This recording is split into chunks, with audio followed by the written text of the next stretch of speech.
स्वागत है आप सभी का राइस सिविल सर्विसेज के यूट्यूब प्लेटफॉर्म पर। हम अगस्त का करंट अफेयर डिस्कस कर रहे थे, जिसमें हमने राजस्थान की करंट अफेयर के बारे में बात करी। उसके बाद हमने नेशनल करंट अफेयर की बात करी और आज हम थोड़ा सा नेशनल का करंट अफेयर करेंगे और फिर हम इंटरनेशनल करंट अफेयर डिस्कस करते हुए स्पोर्ट्स की तरफ आगे बढ़ेंगे। ठीक है, तो शुरू करते हैं। सबसे पहले है साइबर सेंटर ऑफ एक्सीलेंस। तो साइबर सेंटर ऑफ एक्सीलेंस, ये थोड़ा सा आपको साउंड कर रहा होगा, आपने लॉ में पढ़ा होगा साइबर क्राइम वगैरह। तो साइबर क्राइम से जुड़ा हुआ है ये। तो उसके लिए एक एक्सीलेंस सेंटर बनाया गया है, कहाँ पे? न्यू दिल्ली में।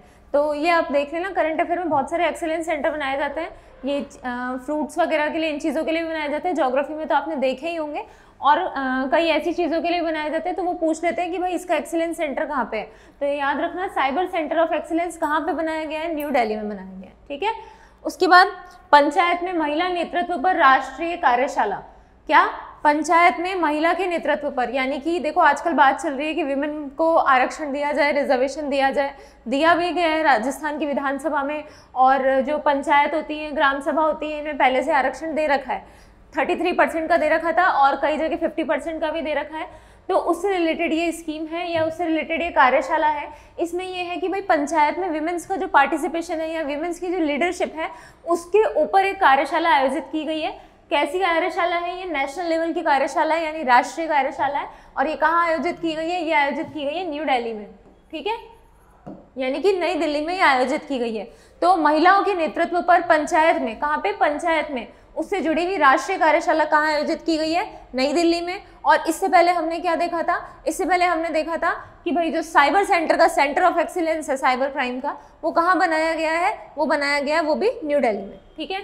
इसके बाद आता है ओंकारेश्वर फ्लोटिंग सौर परियोजना। तो ये आपने ज्योग्राफी में पढ़ा होगा। ओंकारेश्वर में एक मतलब पानी में तैरता हुआ सोलर प्लांट लगा हुआ है। ठीक है, ये भारत का सबसे बड़ा सोलर प्लांट है यहाँ पे।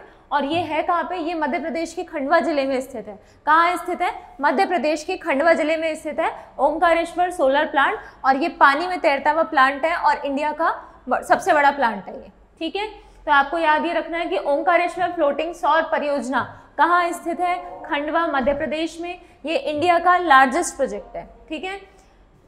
अच्छा, लार्जेस्ट प्रोजेक्ट का मतलब लार्जेस्ट फ्लोटिंग सौर परियोजना है, या फिर सबसे बड़ा मान लो। ठीक है।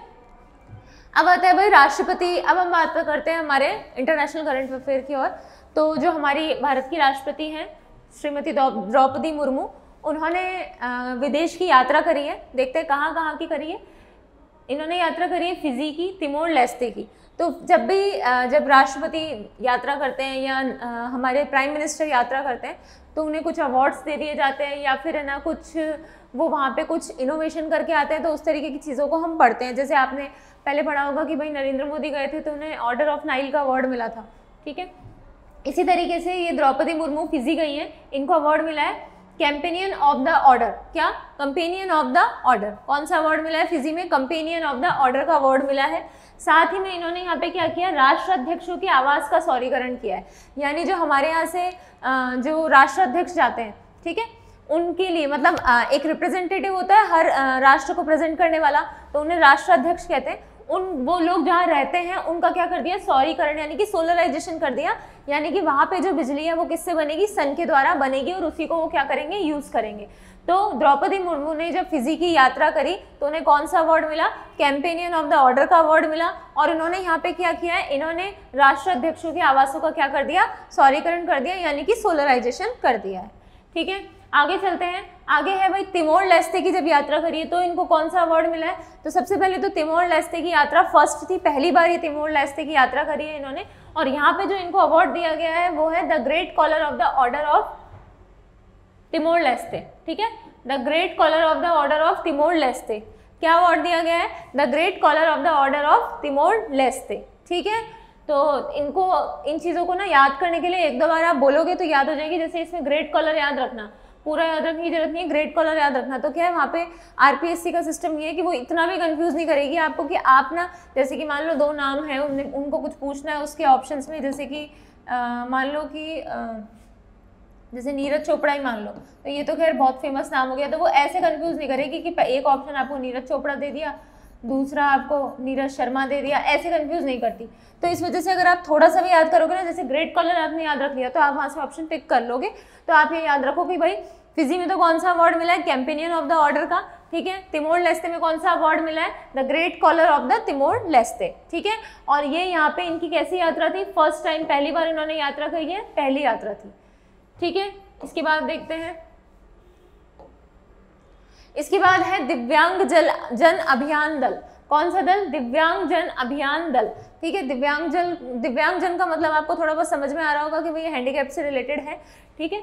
इसमें ये है कि भाई रक्षा मंत्रालय के द्वारा किया गया है ये अभियान दल।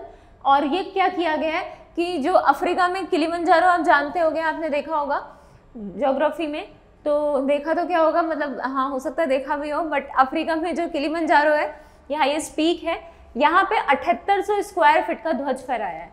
कितने का, 7800 स्क्वायर फीट का। तो इसे क्या कहते हैं, दिव्यांगजन अभियान दल। किसके द्वारा चलाया गया है, डिफेंस मिनिस्ट्री यानी कि रक्षा मंत्रालय के द्वारा चलाया गया है। और यहाँ पे क्या किया गया है, किलिमंजारो अफ्रीका में 7800 स्क्वायर फीट का ध्वज फहराया गया है, ठीक है। किलिमंजारो मतलब उसकी पीक पर, चोटी पर जाके, ठीक है। नेक्स्ट आता है पर्वत प्रहार अभ्यास। तो अभ्यास हमने एक दो कल भी देखे थे, आज भी हम देखेंगे। एक ये पर्वत प्रहार हो गया, एक उदार अभ्यास आएगा। तो अभ्यास ये जो होता है हमारी मिलिट्रीज के बीच में होता है, कोई अभ्यास होता है एयरफोर्स में, कोई मिलिट्री के बीच में होता है, कोई नेवल एक्सरसाइज होती है, इस तरीके से होती है, और कुछ देशों के बीच में होती है, ठीक है। जैसे कि आपने देखा होगा क्वाड में जो यूएसए और इंडिया है इनके बीच में एक्सरसाइज होती है हर साल, जिसका अपोज चाइना करता है। इसी तरीके से ये पर्वत प्रहार अभ्यास है, ये कहाँ पे हुआ है, ये लद्दाख में हुआ है।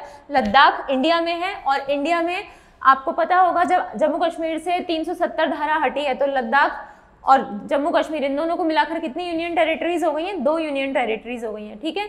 तो पर्वत प्रहार अभ्यास कहाँ पे आयोजित हुआ है, इंडिया के लद्दाख में। इसके बाद आगे चलते हैं, जिला न्यायपालिका राष्ट्रीय सम्मेलन। किसका सम्मेलन है ये, जिला न्यायपालिका, ठीक है। तो न्यायपालिका का राष्ट्रीय सम्मेलन है, न्यायपालिका यानी जुडिशरी और जिला यानी डिस्ट्रिक्ट। तो डिस्ट्रिक्ट जुडिशरी का ये राष्ट्रीय यानी कि नेशनल लेवल की समिट हुई है। कहाँ हुई है, भारत मंडपम न्यू दिल्ली में। न्यू दिल्ली में भारत मंडपम है। आपने पिछले साल अगर थोड़ा बहुत न्यूज़पेपर पढ़ा हो तो उसमें देखा होगा कि न्यू दिल्ली में एक भारत मंडपम नाम की जगह बनाई गई है। जैसे कि पहले प्रगति मैदान हुआ करता था जहाँ पे कॉन्फ्रेंसेज होती थी या फेयर्स होते थे इंटरनेशनल, इसी तरीके से एक भारत मंडपम बनाया गया है। मेनली तो ये बनाया गया था G20 की मीटिंग्स के लिए, ठीक है। और अब जो देश के बहुत बड़े बड़े काम होते हैं या बहुत बड़ी बड़ी चीज़ें होती हैं या मेन प्रोजेक्ट्स होते हैं या सम्मेलन होते हैं, उन्हें यहाँ पे किया जाता है। तो भारत मंडपम में अभी हाल ही में किसका सम्मेलन हुआ है, जिला न्यायपालिका का राष्ट्रीय सम्मेलन, ठीक है। नेशनल कॉन्फ्रेंस हुई है किसके ऊपर, डिस्ट्रिक्ट जुडिशरी के ऊपर। अच्छा, क्यों हुई है, क्योंकि जो हमारी डिस्ट्रिक्ट जुडिशरी है इसको बने हुए पूरे 75 साल हो चुके हैं। यानी कि ये क्या है, इनकी 25वें पे तो सिल्वर जुबली होती है, 50 गोल्डन और ये प्लेटिनम, यानी कि प्लेटिनम जुबली है ये इनकी डिस्ट्रिक्ट जुडिशरी की।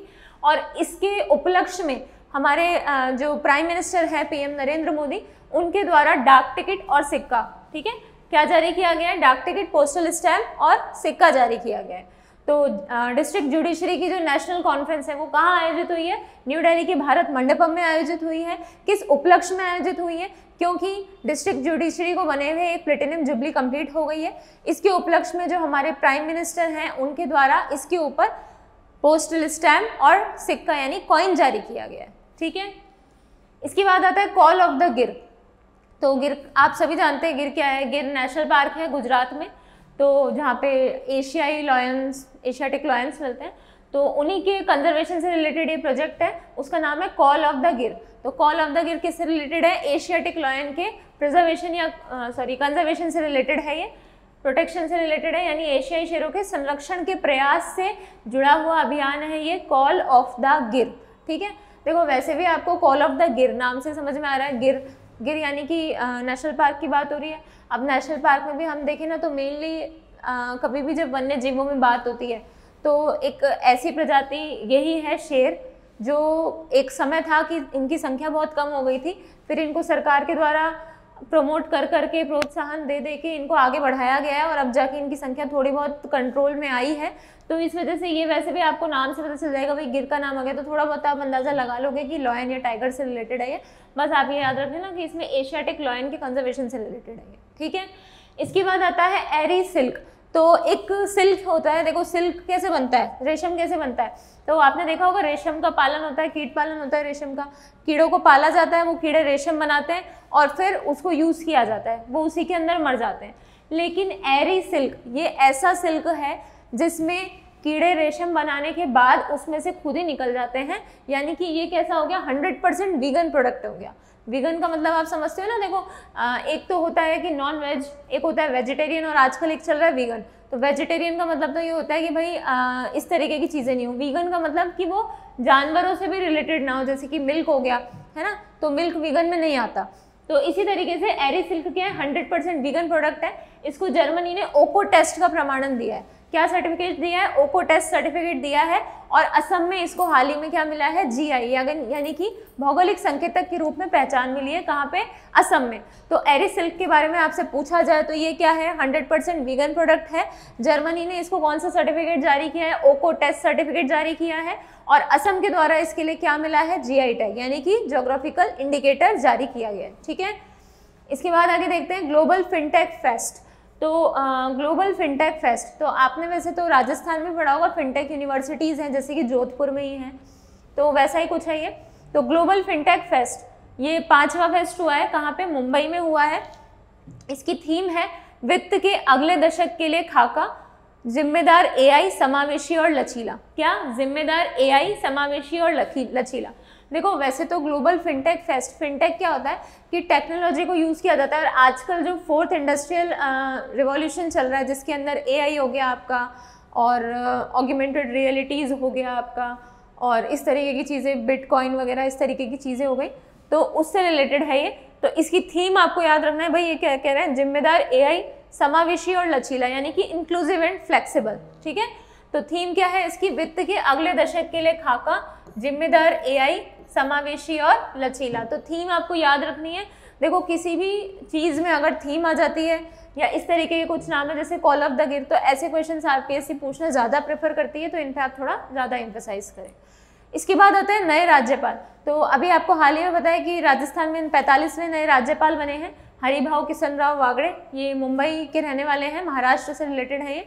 तो आपको ये भी पता है कि भाई राज्यपाल जो होता है वो अपने स्टेट का नहीं होता है, राज्यपाल बाहर के स्टेट का लिया जाता है और उन्हें यहाँ पे अपॉइंट किया जाता है। तो जैसे ये महाराष्ट्र के हैं और इनको कहाँ अपॉइंट किया गया है, राजस्थान में अपॉइंट किया है। अच्छा, जो राज्यपाल है इनको अपॉइंट कौन करता है, इनको अपॉइंट करता है हाई कोर्ट का चीफ जस्टिस। ठीक है, हाई कोर्ट का चीफ जस्टिस। तो अभी हमारे हाई कोर्ट के चीफ जस्टिस कौन है, श्रीवास्तव, नाम मुझे याद नहीं आ रहा एग्जैक्ट, श्रीवास्तव करके कोई है, वो उन्होंने इनको क्या दिलाई है, शपथ दिलाई है। ठीक है, जैसे ये राजस्थान के बने हैं, ऐसे ही राजस्थान से एक आचार्य लक्ष्मण प्रसाद करके हैं जो कहाँ के राज्यपाल बने, असम के 18वें राज्यपाल बने। ठीक है, इसके बाद कुछ पर्सनैलिटीज के बारे में देख लेते हैं। देखो, तो सबसे पहले आती है शेख हसीना। शेख हसीना का नाम आप सभी जानते हैं। शेख हसीना बांग्लादेश की प्राइम मिनिस्टर रह चुकी हैं। तो अभी हाल ही में क्या हुआ था कि इन्होंने जो जैसे सिविल सर्विसेज जिसका आप एग्ज़ाम दे रहे हो उसके ऊपर से आरक्षण हटाने की मांग आ रही थी लोगों की तरफ से कि इसमें से आरक्षण हटाओ, जैसा कि हम लोग भी चाहते हैं या हर कोई चाहता है आरक्षण, रिजर्वेशन कम हो या जो भी चीज़ें हैं। तो ये शेख हसीना जहाँ बांग्लादेश में, वहाँ के लोगों ने ये आंदोलन किया था कि आप जो सिविल सर्विसेज हैं इससे आप आरक्षण को हटा लीजिए। तो इसको लेकर जो मांग हो रही थी उसका जो आंदोलन है वो बहुत ज़्यादा तीव्र हो गया या बहुत ज़्यादा हाई प्रेशर में आ गया। तो इस वजह से शेख हसीना इस्तीफा देना पड़ा और उनको रातों रात भारत, वहाँ से बांग्लादेश छोड़ के भारत आना पड़ा था। ये आपने सुना भी होगा, थोड़े टाइम पहले की न्यूज़ है। तो अभी ये करंट में इसलिए शेख हसीना बांग्लादेश की, इन्होंने इस्तीफा दे दिया। रीज़न क्या था, सिविल सेवा से आरक्षण हटाने की मांग को लेकर आंदोलन चल रहा था, उसकी वजह से। ठीक है, दूसरे आते हैं निकोलस मुद्रो। ठीक है, ये वेनेजुएला के प्रेसिडेंट है। कहाँ के, वेनेजुएला के। वेनेजुएला वही है जहाँ पे करेंसी इतनी कम है कि जो आपका मतलब वहाँ पे आपका 1 रुपया जो है वो वहाँ पे इतना ज़्यादा हो जाएगा कि आप आराम से अगर ट्रैवल भी करना चाहते हो तो बहुत बहुत कम कॉस्ट में आप वेनेजुएला घूम सकते हो। तो सॉरी, वो वियतनाम है, आई एम सो सॉरी, मेरे मुँह से निकल गया, ये गलत है, ये वेनेजुएला है। मैं जिसके बारे में बता रही थी मैंने वियतनाम पढ़ लिया। तो निकोलस मुद्रो कहाँ के प्रेसिडेंट बने, वेनेजुएला के बने हैं।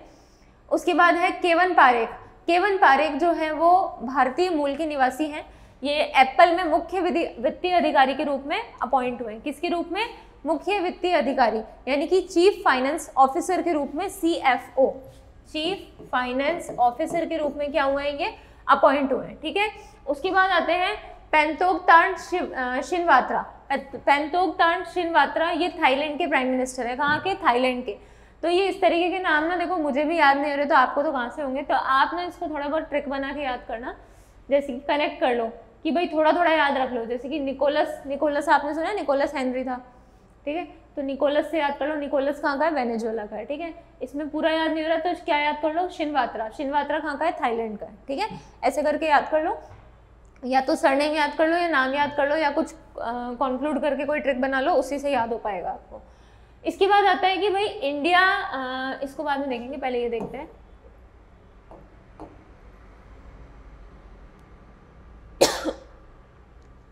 इसके बाद आता है इंटरनेशनल केमिस्ट्री ओलंपियाड। कौन सा ओलंपियाड है?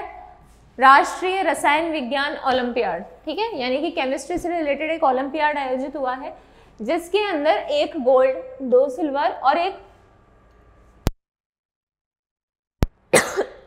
1 गोल्ड 2 सिल्वर और 1 ब्रॉन्ज मिला है। 1 गोल्ड तो मिला है देवेश भैया नाम के व्यक्ति हैं, इनको मिला है। 2 जो सिल्वर मिले हैं वो मिले हैं अवनीत बंसल और हर्षित पोसीना। किसको? अवनीश बंसल और हर्षित पोसीना को मिला है। और 1 ब्रॉन्ज जो मिला है वो किसको मिला है? कश्यप खंडेलवाल को मिला है। एक सेकेंड,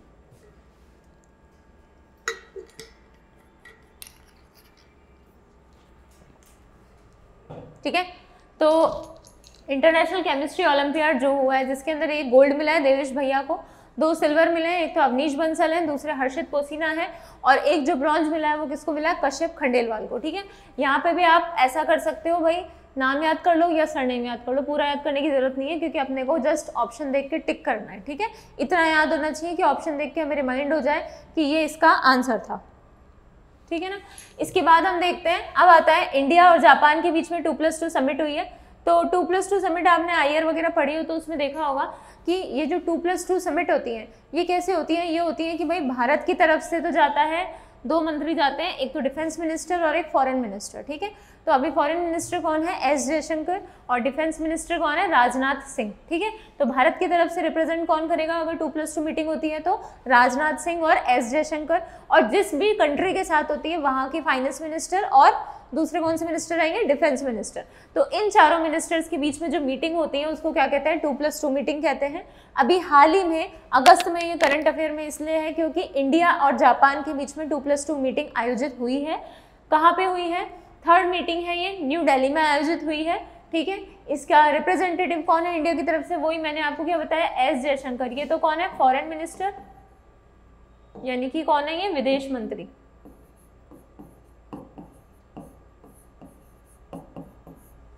और राजनाथ सिंह कौन है? रक्षा मंत्री, यानी कि डिफेंस मिनिस्टर। ठीक है, तो इंडिया जापान की 2+2 मीटिंग कौन से नंबर की आयोजित हुई है? 3रे नंबर की। इससे पहले 2 और हो चुकी हैं। कहाँ आयोजित हुई है? न्यू दिल्ली में हुई है। मोस्ट प्रोबेबली जो मीटिंग्स होती हैं फॉरेन से रिलेटेड हो गई या इस तरीके की हो गई, आप देख रहे होंगे न्यू दिल्ली में ही होती है।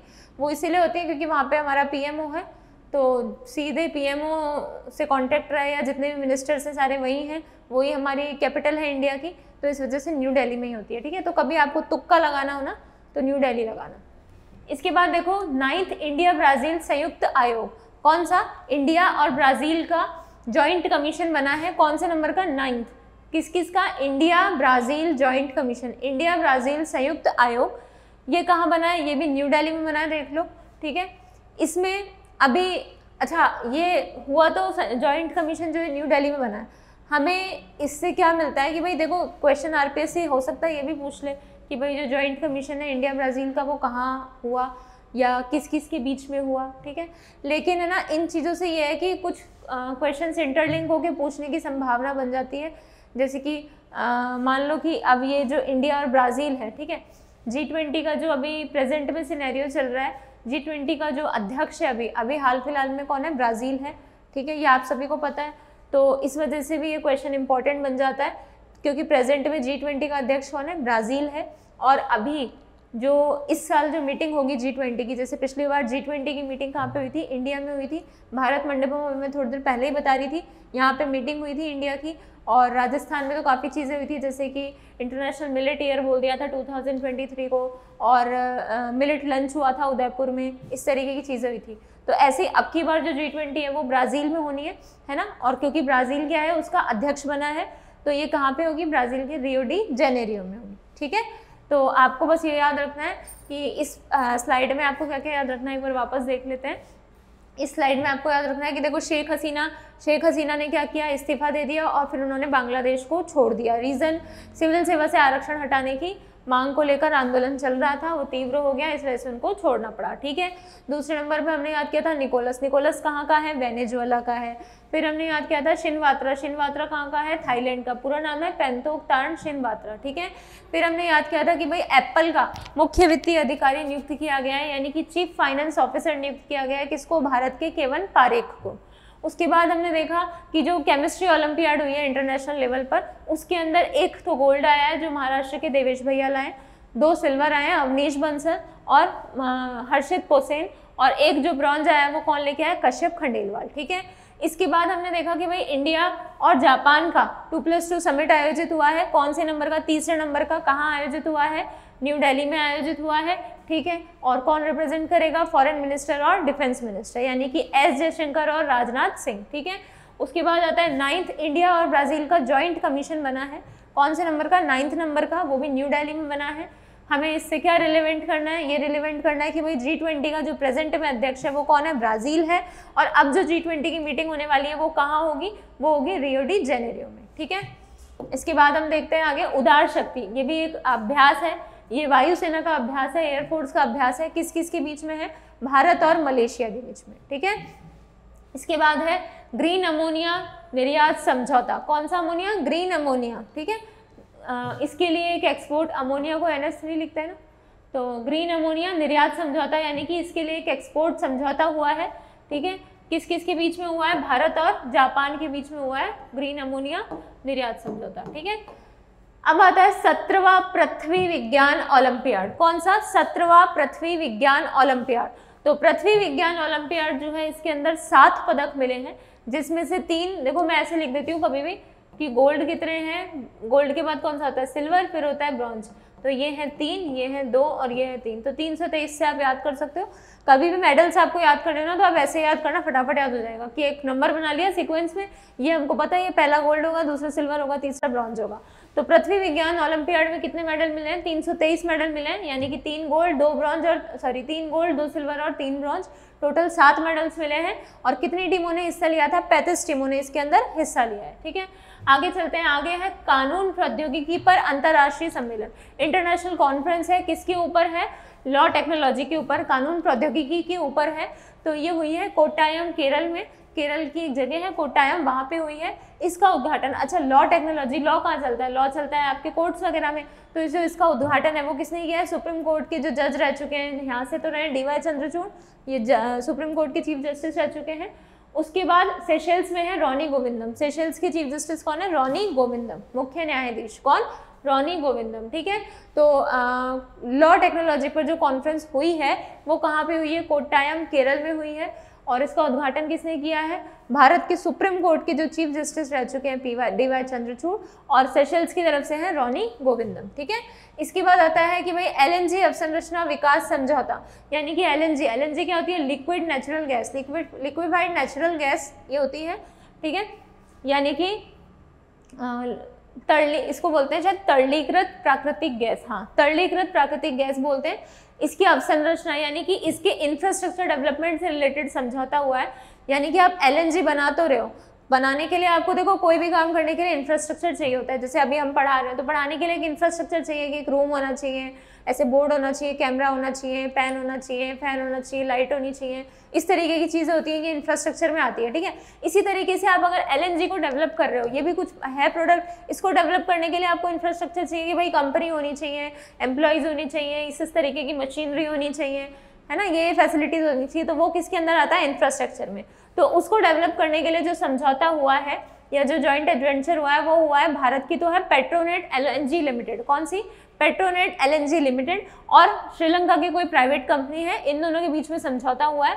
तो आपको याद रखना है कि एलएनजी की अवसंरचना विकास से संबंधित जो समझौता हुआ है वो किस किस के बीच में हुआ है? भारत की तो है पेट्रोनेट एलएनजी कंपनी लिमिटेड, और श्रीलंका की कौन है? Private limited. तो वैसे मेनली तो आपको ये याद रखना है कि भाई किस किस के बीच में हुआ है? इंडिया और श्रीलंका के बीच में हुआ है। अगर वो अंदर पूछ लेते हैं या पूछेंगे तो नहीं, वो ऑप्शन बना के दे देंगे कि ये सही है या गलत है, तो आपको थोड़ा सा याद रखना है, ठीक है। फिर इसके बाद आता है, तो इस पेज में हमने यही पढ़ा है कि भाई उदार शक्ति तो एयरफोर्स के बीच में हुआ है। किस किस की एयरफोर्स है? मलेशिया और भारत की, ठीक है। उसके बाद हमने पढ़ा है कि जो लॉ टेक्नोलॉजी उसके ऊपर इंटरनेशनल कॉन्फ्रेंस हुई है वो कहाँ हुई है? कोट्टायम, केरल में। क्या किसने उसका इनॉग्रेशन किया है? भारत की तरफ से तो DY चंद्रचूड़ है, और उधर की तरफ से कौन है? रोनी गोविंदम, ठीक है। उसके बाद पढ़ा था हमने LNG इंफ्रास्ट्रक्चर को लेकर। तो LNG इंफ्रास्ट्रक्चर डेवलपमेंट को लेकर किस किस के बीच में समझौता हुआ है? भारत और श्रीलंका के बीच में। भारत की तरफ से है पेट्रोनेट LNG कंपनी लिमिटेड, ठीक है। फिर हमने यहाँ पे देखा था ग्रीन अमोनिया के एक्सपोर्ट को लेकर कुछ समझौता हुआ है, वो किस किस के बीच में हुआ है? इंडिया, I फॉर इंडिया है, here I stands for India, India and Japan, ठीक है। चौथा हमने देखा कि भाई 17वां पृथ्वी विज्ञान ओलंपियाड, इसमें 7 मेडल्स मिले हैं, 35 टीम है, मेडल कितने हैं? 3, 2, 3, ठीक है। फिर हमने इससे पहले ये देखा था कि शेख हसीना वाला इनको बांग्लादेश से इस्तीफा दे दिया, निकोलस को वेनेजुएला से याद किया था।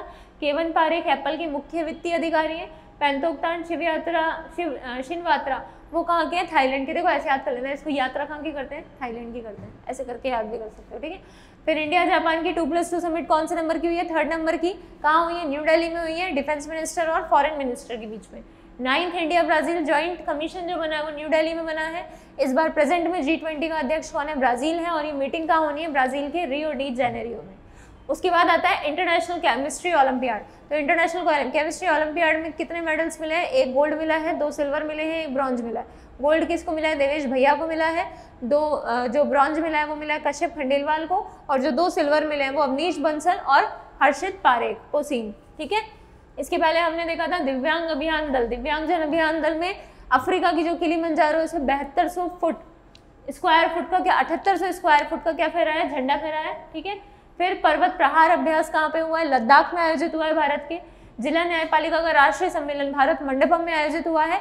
क्यों हुआ है? क्योंकि इसको पूरे 75 साल पूरे हो चुके हैं, और इसके ऊपर क्या जारी किया गया है PM मोदी के द्वारा? डाक टिकट और सिक्का। फिर हमने पढ़ा था कॉल ऑफ द गिर, ये किससे रिलेटेड है? एशियाटिक लॉयंस के कंजर्वेशन या प्रोटेक्शन से रिलेटेड है, ठीक है। फिर एरी सिल्क एक 100% वीगन सिल्क है ये।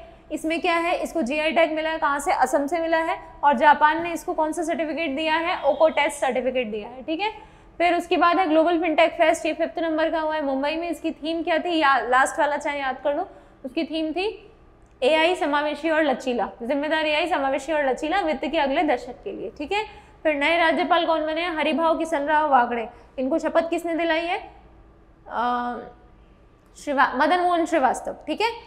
उसके बाद है कि साइबर सेंटर ऑफ एक्सीलेंस कहाँ पे है? ये न्यू दिल्ली में है, ठीक है। इसके बाद पंचायत में महिलाओं के नेतृत्व को लेकर राष्ट्रीय कार्यशाला, ये कहाँ आयोजित हुई है? न्यू दिल्ली में आयोजित हुई है। ओंकारेश्वर फ्लोटिंग सोलर प्लांट, ये भारत का सबसे बड़ा फ्लोटिंग तैरता हुआ सोलर प्लांट है। कहाँ पे है? ये है खांडवा मध्य प्रदेश में, ठीक है। फिर हमने देखा था राष्ट्रपति की विदेश यात्रा, तो फिजी की करी है, तिमोर लेस्ते की करी है। फिजी में तो कौन सा अवार्ड मिला है? Companion of the order. Timor Leste में कौन सा अवार्ड मिला है? तिमोर लेस्ते में इनको अवार्ड मिला है the great collar of the order of Timor Leste, ठीक है। और तिमोर लेस्ते की ये इनकी कौन सी यात्रा थी? पहली थी। और फिजी में एक चीज और थी कि जो राष्ट्राध्यक्ष है उनके आवासों का क्या कर दिया? सोलराइजेशन कर दिया गया, ठीक है। इसके बाद हम आते हैं हमारे स्पोर्ट्स वाले पार्ट पर। तो देखो स्पोर्ट्स वाला पार्ट हम सबसे पहले शुरू करते हैं हमारे ओलंपिक्स से, क्योंकि इस बार ओलंपिक्स हुए हैं और काफ़ी मेडल्स भी आए हैं।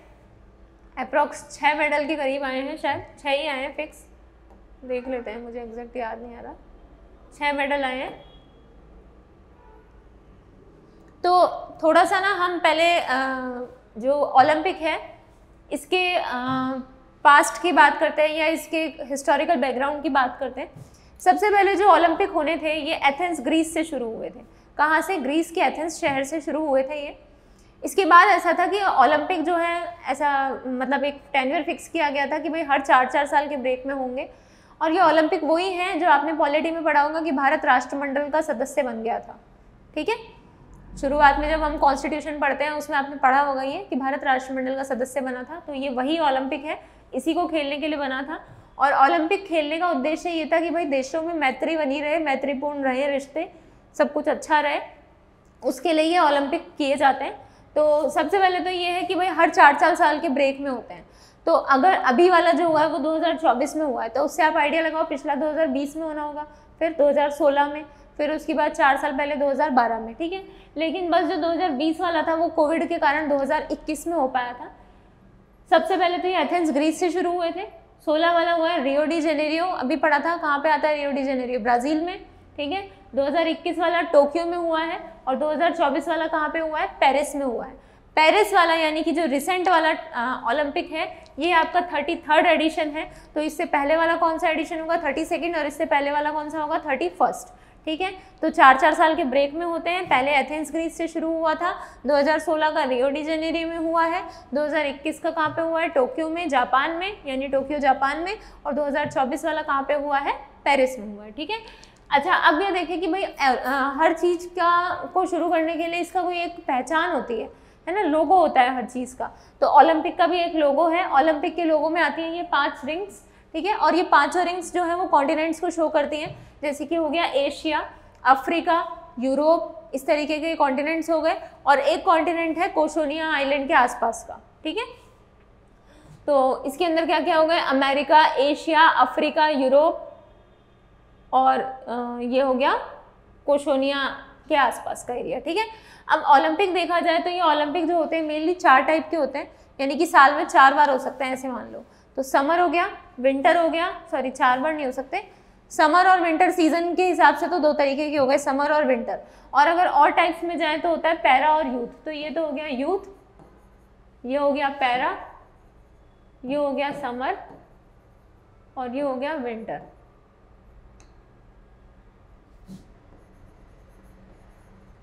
ठीक है, तो 4 टाइप के ओलंपिक होते हैं, summer Olympic, winter Olympic, para Olympic and youth Olympic. ठीक है, अब हम बात करते हैं मेन हमारा जिसके बारे में हम करंट में पढ़ रहे हैं, जिस वजह से वो पेरिस ओलंपिक के बारे में पढ़ रहे हैं, तो उसी पे मेन बात करते हैं। तो उसमें ये है कि भाई पेरिस ओलंपिक 2024 जो हुआ है, सबसे पहले हमें ये देखना है कि इसमें कितने प्लेयर्स हैं, इसमें कितने गेम्स हैं, इसमें कौन कौन से नए गेम। देखो हर साल क्या होता है कि अपग्रेडेशन होती हैं चीज़ें, तो ऐसे यहाँ पे भी नए नए गेम्स आते हैं और नए नए गेम्स को ऐड किया जाता है, अपग्रेड किया जाता है। तो अगर उस नज़रिए से देखें तो सबसे पहले टोटल गेम्स जो थे इस बार वो थे आपके 32। कितने गेम्स थे, 32 गेम्स थे। ठीक है, प्लेयर जो थे वो कितने थे, 10,500 प्लेयर हैं, जिसमें से 117 प्लेयर कहाँ से बिलोंग करते हैं, इंडिया से बिलोंग करते हैं। ठीक है, तो आपको मेनली इंडिया के डेटा पे एम्फेसाइज करना है, वो याद रखना है। और कोई फर्स्ट सेकंड थर्ड की बात चल रही है तो आप भले ही दूसरी कंट्री को देख लो, मगर इंडिया पे आपको जोर देना है। तो टोटल गेम्स कितने हैं, 32 है ना, और प्लेयर कितने हैं, 10,500, जिसमें से 117 प्लेयर आपके कहाँ से हैं, इंडिया से हैं। ठीक है, फिर इसके बाद देखें कि भाई मैंने अभी बोला कि हर साल गेम्स में अपग्रेडेशन होता है, तो इस बार जो 4 नए गेम्स ऐड किए गए हैं वो हैं स्केटबोर्डिंग, सर्फिंग। ठीक है, स्केटबोर्डिंग, सर्फिंग, स्पोर्ट्स क्लाइंबिंग और ब्रेक डांस। कौन कौन से हैं, स्केटबोर्डिंग, सर्फिंग, स्पोर्ट्स क्लाइंबिंग और ब्रेक डांस। ठीक है, तो इसको याद ऐसे कर लो आप कि देखो पेरिस के एस में एस आता है यहाँ पे, तो एस से 3 तो एस से होगा, स्केटबोर्डिंग, सर्फिंग और स्पोर्ट्स क्लाइंबिंग। कौन कौन से, स्केटबोर्डिंग, सर्फिंग और स्पोर्ट्स क्लाइंबिंग। ये आपको बोलना पड़ेगा 2-3 बार तभी याद होगा, skateboarding, surfing, sports climbing, skateboarding, surfing और स्पोर्ट्स क्लाइंबिंग। ठीक है, चौथा है आपका ब्रेक डांस। ये ऐसा गेम है जो आज तक के इतिहास में फर्स्ट टाइम ऐड हुआ है, ब्रेक डांस। डांस कोई गेम थोड़ी होता है, नहीं होता ना, आप भी जानते हो, बट इसको इस बार किस में ऐड कर दिया है, ओलंपिक में। तो break dance first time add हुआ है ओलंपिक की हिस्ट्री में, और ऐड होते ही इसके अंदर गोल्ड मेडल आया है। लाया कौन है, जापान की अमियूसा और कनाडा की फिल विजार्डे। कौन, जापान की अमियूसा, कनाडा की फिल विजार्डे। तो पेरिस ओलंपिक 2024 में हमने देखा भाई कितने गेम्स हैं, टोटल 32, प्लेयर्स कितने हैं, 10,500, जिसमें से इंडियन प्लेयर्स कितने हैं, 117, और जो 4 नए गेम्स ऐड हुए हैं पेरिस के एस से हैं 3, तो स्केटबोर्डिंग, सर्फिंग और स्पोर्ट्स क्लाइंबिंग, और चौथा क्या है, break dance. Break dance history में फर्स्ट टाइम गेम्स में ऐड हुआ है, यानी कि ये कोई गेम नहीं है, पहली बार इसको गेम माना गया और वो कहाँ माना गया, पेरिस ओलंपिक में, ठीक है। और गेम्स में ये ऐड होते ही क्या लेके आए हैं, गोल्ड मेडल। कौन लाया है, जापान की अमी ऊषा और कनाडा की फिल विजार्डे। याद इसको आप ऐसे कर लेना कि भाई डांस करते करते हड्डियाँ टूट जाती हैं, तो मम्मी चिल्लाते हैं ना हम, जैसे लगती है हमारे, तो हड्डी टूट गई तो क्या चिल्लाई, अम्मी। अम्मी भी बोलते हैं ना मॉम डांस में, तो अम्मी चिल्लाई, ठीक है। अब जब डॉक्टर के गए वो, तो डॉक्टर ने बोला कि आपका जो इलाज है, आपका जो ट्रीटमेंट है, उसके लिए आपको बाहर जाना पड़ेगा, कनाडा जाना पड़ेगा, ठीक है। तो कनाडा जाने के लिए वीज़ा चाहिए, तो उन्होंने क्या किया, फिल विजार्डे, फिल किया किसको, वीज़ा को, ठीक है। तो क्या बोला मैंने, ब्रेक डांस, डांस करते करते हड्डियाँ टूट गई, हड्डियाँ टूटते ही क्या हुआ, मम्मी चिल्लाई यानी कि अम्मी ऊषा, ठीक है। और उसके बाद उनको बोला कि आपको ट्रीटमेंट के लिए कहाँ जाना पड़ेगा, कनाडा जाना पड़ेगा, उसके लिए वीज़ा चाहिए, तो क्या किया, फिल विजार्डे, ठीक है। या ऐसा देख लेना कि भाई कनाडा, जो पंजाब के लोग हैं वो कहाँ जाते हैं, कनाडा जाते हैं, क्या कैसे लेके, वीज़ा लेके जाते हैं, ठीक है।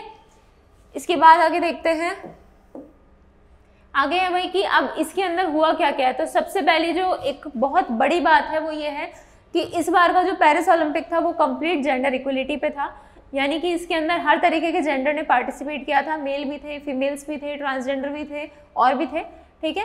तो कंप्लीट जेंडर इक्वलिटी थी। दूसरी चीज़, इसके अंदर नए गेम्स ऐड हुए थे, ये तो आपने देख ही लिया 4। अब देखते हैं भाई इसका शुभंकर क्या था। शुभंकर था इसका फ्रीज।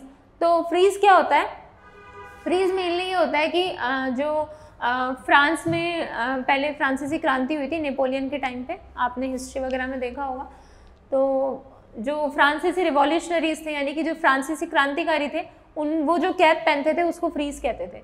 तो उनकी कैप को इंडिकेट करते हुए इन्होंने शुभंकर लिया है, फ्रांस का क्या, फ्रीज, ठीक है। तो इसको ऐसे याद कर लेना, देखो हिंदी वाले तो बोल लेना P for Paris, P for freeze, ठीक है। और इंग्लिश हिंदी वाले तो ऐसे बोल लेना, देखो पी फॉर फ्रीज से क्या होता है, फ्रांस कैसा है। देखो अपन क्या, इंडिया के अलावा बाहर की कोई भी कंट्री का नाम सुनते हैं अपने दिमाग में ये आता है कि बहुत ठंडी कंट्री होगी। ये जनरली प्रोस्पेक्टिव है, हालांकि सारी कंट्री ठंडी नहीं है, लेकिन अपने दिमाग में ये आता है कि बहुत ठंडी कंट्री होगी।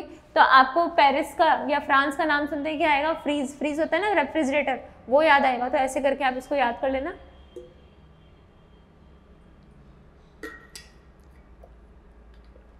ठीक है।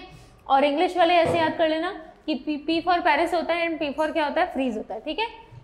अब इसका स्लोगन देखो, स्लोगन है इसका, पहले इसका मोटो देख लो। मोटो है इसका, alone we go fast but together we go further, ठीक है। यानी कि अकेले हम तेज चल सकते हैं लेकिन साथ में हम दूर तक जा सकते हैं, ठीक है।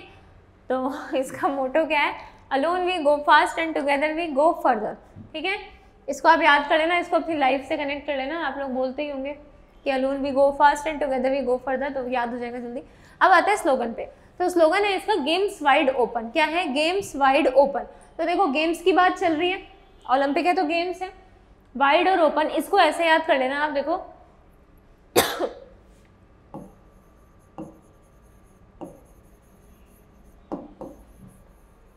सिर्फ याद करने के लिए बता रही हूँ, ऐसा नहीं है, इस बात का मतलब ये है ओलंपिक की बात कर रहे हैं तो गेम्स तो होंगे, ठीक है। वाइड इसलिए क्योंकि अभी देखो नए गेम्स ऐड किए 4, तो वाइड यानी ब्रॉड होता जा रहा है इसका जो एरिया है। ओपन का मतलब अभी मैंने बताया आपको कि भाई जेंडर इक्वलिटी अचीव किए, तो वहाँ से इसको कनेक्ट कर लेना कि इसका स्लोगन क्या होगा, गेम्स वाइड ओपन। बात करें ओलंपिक की तो गेम्स हो गया, नए गेम्स ऐड हुए हैं तो वाइड हो गया, और ओपन क्यों हो गया, क्योंकि इसने जेंडर इक्वलिटी को अचीव किया है, ठीक है। तो इसका जो मोटो है वो तो हो गया alone we go fast but together we go further. Slogan हो गया गेम्स वाइड ओपन। शुभंकर हो गया इसका क्या, शुभंकर हो गया इसका फ्रीज, ठीक है। फ्रांस की कैप को कहते हैं, फ्रांसीसी रिवॉल्यूशनरीज की। अब बात करते हैं कि भाई इंडिया के परफॉर्मेंस क्या रहा है या इंडिया की तरफ से किस किस ने क्या क्या किया। तो कभी भी जब ओलंपिक शुरू होते हैं तो इसमें 2 चीज़ें होती हैं, एक तो होता है उद्घाटन समारोह और एक होता है समापन समारोह। यानी कि शुरू करने से पहले एक प्रोग्राम ऑर्गेनाइज किया जाता है और ख़त्म होने के बाद भी एक प्रोग्राम ऑर्गेनाइज किया जाता है। तो जो शुरू वाला है यानी कि उद्घाटन समारोह है, उसमें भी वो लोग जाते हैं जो, जैसे देखो उद्घाटन कब होगा, जब ओलंपिक हुए नहीं है यानी कि रिजल्ट्स नहीं है, तो उसमें वो लोग पार्टिसिपेट करेंगे जो पिछले साल के हीरो हैं या पहले हीरो रह चुके हैं। हीरो मतलब जो मेडल्स लाए हैं या कुछ बहुत अच्छा परफॉर्मेंस दिया उन्होंने, ठीक है। और एंड वाला यानी जो समापन समारोह है उसमें वो लोग आ सकते हैं जिन्होंने उसी वक्त मेडल्स अचीव किए हैं या फिर वो पहले के रिलेटेड हैं, ठीक है। तो आपको ऐसे याद करना है कि उद्घाटन समारोह में इस बार थी पीवी सिंधु और शरद कमल। कौन कौन, पीवी सिंधु और शरद कमल। पीवी सिंधु ओलंपिक में 2 मेडल लाने वाली फर्स्ट इंडियन वीमेन है। कौन है? फर्स्ट इंडियन वीमेन जो ओलंपिक में 2 मेडल्स लाई हैं, लेकिन अलग अलग ओलंपिक्स में लाई है। ये एक ही ओलंपिक में नहीं लाई, अलग अलग ओलंपिक में 2 मेडल लाने वाली फर्स्ट इंडियन वीमेन है। कौन? पीवी सिंधु। और दूसरे कौन है? शरद कमल। ये दोनों किस में थे? पेरिस ओलंपिक के उद्घाटन समारोह में। अब आते हैं हम समापन समारोह में। तो समापन समारोह में है हमारी मनु भाकर। ये नाम इस बार सब लोग जानते हैं। मनु भाकर एक ऐसी विमेन है, पीवी सिंधु तो ऐसे विमेन थी जिन्होंने ओलंपिक्स में 2 मेडल लाए, लेकिन अलग अलग, ठीक है। और मनु भाकर लेकिन ऐसी विमेन है, फर्स्ट इंडियन विमेन जिन्होंने एक ही ओलंपिक, कौन सा? पेरिस ओलंपिक, इसमें 2 मेडल्स लाए हैं, ठीक है। तो मनु भाकर बहुत इंपॉर्टेंट नाम है, तो ये आपको याद होना चाहिए अच्छे से। दूसरे हैं PR श्रीजेश। तो उद्घाटन समारोह और समापन समारोह हुआ है। उद्घाटन समारोह में तो कौन है? पीवी सिंधु और शरद कमल। और समापन समारोह में कौन है? मनु भाकर और PR श्रीजेश, ठीक है। इसके बाद आता है भाई हम रिजल्ट्स की बात करें तो रिजल्ट में देखें तो एज यूजुअल USA फर्स्ट आया है, सेकंड नंबर पे चाइना है और थर्ड नंबर पे कौन है आपका? जापान। फर्स्ट नंबर पे तो USA है, सेकंड नंबर पे चाइना है, थर्ड नंबर पे है आपका जापान। अगर आप मेडल्स देखो तो USA की तरफ से 40 गोल्ड आए हैं, चाइना की तरफ से 20 और जापान की तरफ से 20। इतना ज़रूरी नहीं है पर याद कर लेना, इसको ऐसे याद कर लेना 40 20 20। मेडल्स को कभी भी ऐसे मत याद किया करो कि गोल्ड है, ब्रॉन्ज है, सिल्वर है। काउंटिंग में या कोई एक नंबर बना के याद करोगे तो फटाफट याद हो जाएगा, ठीक है। तो USA में फर्स्ट आया है, चाइना सेकंड, जापान थर्ड और इंडिया जो है वो 71st पोजीशन अचीव की है इंडिया ने, जिसमें उसको कितने मेडल मिले हैं? 6 मेडल्स मिले हैं। कोई सा भी गोल्ड नहीं है, 1 सिल्वर है और 5 क्या है? ब्रॉन्ज है, ठीक है। ये मेडल्स मिले हैं। हम बात करते हैं कि भाई मेडल तो मिले हैं, पर मेडल मिले किस किस को हैं और कौन कौन से मेडल मिले हैं।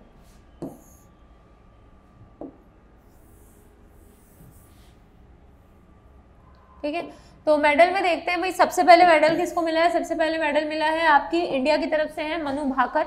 मनु भाकर मैंने अभी बताया था, बहुत इंपॉर्टेंट नाम है, आपको याद होना चाहिए। तो मनु भाकर जो है वो शूटिंग में मेडल लेके आई है। दूसरी मनु भाकर जो है वो सरबजीत सिंह के साथ शूटिंग के मिक्स में यानी मिश्रित गेम में क्या लेके आई है? मेडल लेके आई है, ठीक है। तीसरे नंबर पे आते हैं आपके नीरज चोपड़ा, ये तो लाए हैं सिल्वर मेडल, ठीक है। चौथे नंबर पे आते हैं आपके अमन सहरावत, ये लाए मेंस फ्री स्टाइल में मेडल। फिर आते हैं स्वप्निल कुसाले, ये लाए राइफल में मेडल। फिर आती है एक हॉकी की टीम। तो जो 6 मेडल हैं जिसमें से 5 तो लोग हैं और एक आपकी टीम है, गोल्ड एक भी नहीं है। देखो आपको ऐसे याद करना है कि 6 लोग हैं, मतलब 6 मेडल हैं, जिसमें से एक तो है आपकी टीम और 5 हैं आपके लोग, ठीक है, जिसमें से गोल्ड एक भी नहीं है, या फिर इसको ऐसे लिख लो 0 गोल्ड है, ठीक है। यानी बात क्या है? सिर्फ ब्रॉन्ज और सिल्वर पे चल रही है। सिल्वर भी एक है, एक सिल्वर कौन लेके आए? नीरज चोपड़ा लेके आए, बाकी के 4 क्या हैं? ब्रॉन्ज है। तो 4 ब्रॉन्ज में 1 ब्रॉन्ज तो मनु भाकर ले आई शूटिंग में, दूसरी मनु भाकर सरबजीत सिंह के साथ शूटिंग में लेके आई हैं, तीसरा लेके आए मेंस फ्री स्टाइल में स्वप्निल कुसाले और हॉकी टीम में, ठीक है। तो इस तरीके से ये आपको याद रखना है। इसको याद ऐसे रखोगे कि भाई अमन और नीरज के सपने में, सॉरी मनु और नीरज के सपने में अमन आया। अमन यानी क्या होता है? जीत का सपना होता है, जीत को कहते हैं ना अमन। तो क्या बोलो? मनु और नीरज के सपने में कौन आया? अमन, यानी जीत का सपना, ठीक है। मनु और नीरज के सपने में कौन आया? अमन आया। तो मनु से मनु भाकर, नीरज से नीरज चोपड़ा, सपने से स्वप्निल कुसाले और अमन से अमन सहरावत और एक हॉकी की टीम तो आपको याद हो ही जाएगी, ठीक है। तो मनु और नीरज के सपने में कौन आया? अमन आया। इसको इस ट्रिक से आप याद कर लेना, ठीक है। अब देखते हैं भाई राजस्थान की तरफ से कौन है। तो राजस्थान की तरफ से 4th पोजीशन पे लाए हैं मिश्रित निशानेबाजी शूटिंग में महेश्वरी चौहान और अनंतजीत सिंह नरूका। ये याद करना जरूरी है, हालांकि कोई मेडल नहीं है, लेकिन 4th पोजीशन पे आना भी बहुत बड़ी बात है। और दूसरी बात, हम RPSC का एग्जाम देने जा रहे हैं, UPSC का नहीं देने जा रहे, तो हमारे लिए राजस्थान से जुड़ी हुई इन्फॉर्मेशन याद करना जरूरी है। तो राजस्थान की तरफ से कौन है? महेश्वरी चौहान और अनंतजीत सिंह नरूका। तो इसको पूरा नाम याद करने की जगह आप ऐसे याद कर लेना कि चौहान और नरूका। अभी भी बताया था मैंने, RPSC इतना कंफ्यूज नहीं करती है, तो आप अगर इतना सा भी याद करो या महेश्वरी और अनंतजीत याद करो तो भी आपका काम चल जाएगा। चौहान और नरूका कौन सी पोजीशन लाए? 4th position. किस में लेके आए? निशानेबाजी मिक्स में, ठीक है। तो आपको ये याद हो गया होगा।